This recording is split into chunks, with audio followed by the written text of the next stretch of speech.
તાજેતરમાં જ Jamnagar marine national પાર્કમાં આવેલ બેટ દ્વારકા અને પિરોટન ટાપુ ઉપર ધર્મના નામે જે ગેરકાયદેસર બાંધકામો થયા એને તોડી પાડવામાં આવ્યા.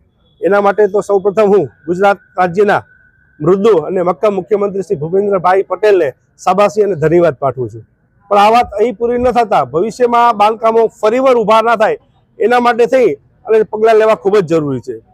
જામનગર નજીક આવેલ પિરોટન ઉપર વર્ષોથી પ્રકૃતિ શિક્ષણ શિબિરો અને નેચર ટૂર જેવા કાર્યક્રમો શરૂ થતા હતા, પરંતુ મરીન નેશનલ પાર્ક દ્વારા વારંવાર આ ટાપુ ઉપર પ્રતિબંધ ફરવામાં આવતો, જેના કારણે આ ટાપુ બંધ હોવાના કારણે અહીંયા અનેક ધાર્મિક બાંધકામો થઈ ગયા છે.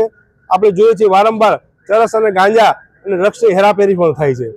તો આ ટાપુ બંધ હોવાના કારણે અનેક પ્રકારના આવી ગુનાખોરી પ્રવૃત્તિ પણ થાય છે. ભવિષ્યમાં આ ટાપુ ઉપર કોઈ અનિશ્ચય બનાવ ન બને અને રાષ્ટ્રની સુરક્ષા ને કોઈ પણ ઠેસ ન પહોંચે એના માટે થઈને રાજ્ય સરકારને હું વિનંતી કરીશ કે આ ટાપુ ઉપર ફરી પાછા પ્રકૃતિ શિક્ષણ શિબિરો અને નેચર ટૂર જેવા કાર્યક્રમોને મંજૂરી આપે. આ પિરોટનને ટાપુ ઉપર નેચર ટૂર અને નેચર પ્રકૃતિ શિક્ષણ શિબિર યોજવાથી જામનગર પ્રવાસન ઉદ્યોગને પણ ખૂબ જ પ્રોત્સાહન મળશે. સાથે સાથે નાના મોટા ઘણા બધા રોજગારો છે એના પણ પ્રોત્સાહન મળશે, કારણ કે જામનગર નજીક આ પિરોટન ટાપુ ખૂબ જ વિશ્વવિખ્યાત છે. એટલે દેશ અને દુનિયામાંથી અનેક પ્રવાસીઓ આવશે અને ત્યાં પોતાની પ્રકૃતિ શિક્ષણ શિબિરમાં અને પર્યાવરણ સંરક્ષણ અંતર્ગત આવી બધી નાની મોટી પ્રવૃત્તિઓ પણ કરશે.